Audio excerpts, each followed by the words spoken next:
Hola, soy la arquitecta Hortensia Gallardo, profesora asociada de la Cátedra de Tecnología y a cargo del dictado de la electiva Diseño con Membranas Tensadas.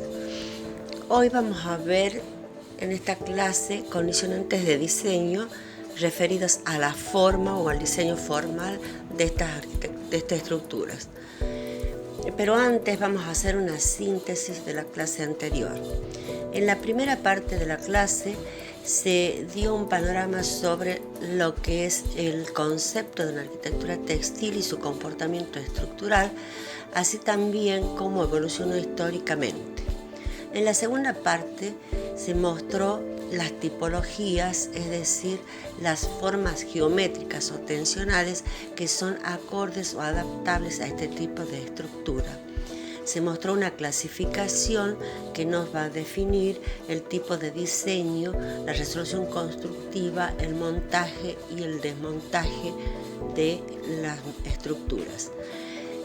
También se mostró las características propias de esta arquitectura que tienen que ver con características tecnológicas, es decir, las propiedades físicas y mecánicas del material, las características funcionales que tienen que ver con el clima, su adaptabilidad al clima y otros factores, y las formales que tienen que ver con el diseño orgánico, la escala, las proporciones, el entorno urbano, etc.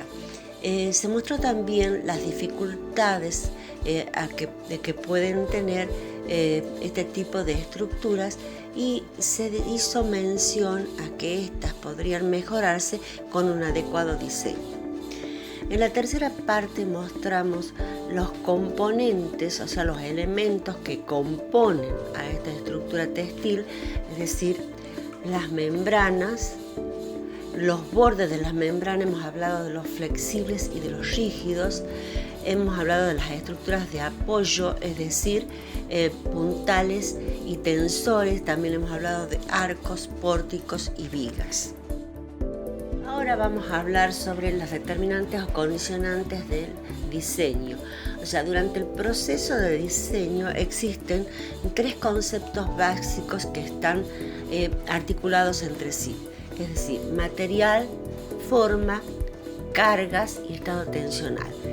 Cuando hablamos del primer concepto, nos referimos al material como un elemento que ya hemos dicho que es muy flexible y que requiere de una forma adecuada para funcionar eficientemente. Esa forma adecuada se refiere a la doble curvatura total negativa, es decir, una anticlástica, que tenga curvas con radios, con centros opuestos. Además, este material cumple un rol estructural porque habíamos dicho que además de cerramiento era estructural. Entonces debe soportar las cargas que actúan sobre su superficie. Esas cargas, que son las accidentales, viento, nieve, no varían permanentemente, por lo que lo hace que esta forma sea inestable y que en realidad tome la forma del funicular de las cargas. Cuando hablamos del estado tensional, hacemos referencia a que el material, al actuar las cargas, debe resistir y lo hace a través de la tracción. Es decir, el material debe estar preparado para resistir las cargas actuantes. Otra condicionante o determinante que también es importante es la configuración de los apoyos, es decir, los bordes y la estructura de apoyo que ayudan a definir la forma final de la estructura. Todo esto siempre se va a adquirir esta forma, esta doble curvatura total negativa anticlástica con el pretensado previo, es decir, el pretensado lo que hace es lograr la estabilidad de la forma frente a las cargas y permitir estabilizarlas y darle cierta rigidez necesaria. Vamos a definir ahora la forma, es decir, este es el problema primordial en este tipo de estructuras, que es muy diferente a lo que sucede con las estructuras convencionales o tradicionales. El diseñador resuelve una forma determinada de entrada, pero no es la que se impone en definitiva, puesto que la forma responde geométricamente al equilibrio entre fuerza y material. Esto nos está diciendo que la forma y la estructura en este tipo de arquitectura son una sola cosa, consiguiendo una racionalidad estructural en el aprovechamiento de los materiales. Es decir, forma igual a estructura, es decir, encontrar la forma correcta para un sistema estructural. En esto radica la eficiencia y el éxito de un diseño. Entonces, durante el proceso de la selección de la forma estructural, ¿qué es lo que debemos hacer? Plantear las diferentes propuestas que sean posibles de ser rigidizadas por pretensión. Y eso hemos visto en la clase pasada, que geométricamente son aquellas que tienen la condición primordial de anticlasticidad, es decir, doble curvatura total negativa, que es la condición necesaria y primordial para este tipo de estructura. Entonces, geométricamente podemos definir que serían las superficies de traslación, es decir, una parábola sobre otra parábola, que son las superficies conocidas como hipar o silla de montar, las cuales además pueden realizarse cortes en cualquier sentido, en cualquier plano de la superficie, y podemos encontrar superficies que son aptas para cubiertas de membrana. Las superficies de revolución, en donde rota una curva alrededor de un eje. La superficie es cónica, una de las curvas corta el eje, y las superficies de hiperboloide de una hoja, en donde las curvas es paralela a la rotación del eje. Para definir formalmente, ya hemos visto que debemos conocer geométricamente cuáles son las figuras aptas para cumplir con la condición de anticlasticidad. Entonces, durante el proceso de diseño podemos hacer el uso de modelos, tanto modelos físicos como modelos computacionales.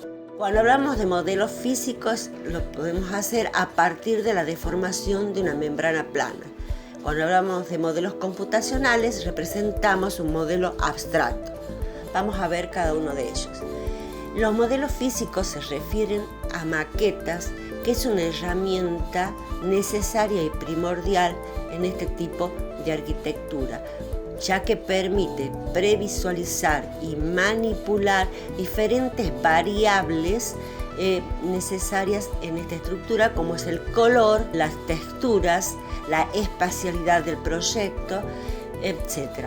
Por lo tanto, ¿cómo podemos resolver estos modelos físicos? Partimos de una membrana plana anclada en sus 4 puntos o en sus 4 vértices. Esa membrana resulta inestable ante el efecto de las cargas. Por lo tanto, lo que se hace es elevar alguno de los puntos para crear una superficie de doble curvatura igual a un paraboloide. Las de rotación, la misma membrana plana, lo que se hace es elevarla en el centro para crear las superficies cónicas. Un ejemplo muy claro es el que realizó Frei Otto en su experiencia, es decir, puso una membrana de látex fijada en un aro y estampadas con sellos. Al elevarlas en el centro, estos sellos demuestran dónde existe en la superficie mayores deformabilidades. Todo esto también, vuelvo a repetir, a través de estos modelos físicos encontramos la forma que corresponde geométricamente al equilibrio entre fuerza y material.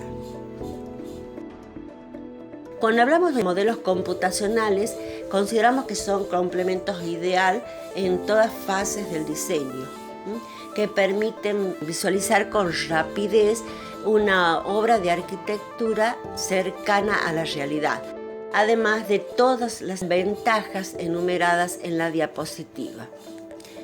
Pero es importante tanto el uso de modelos analógicos como computacionales, utilizarlos en forma conjunta.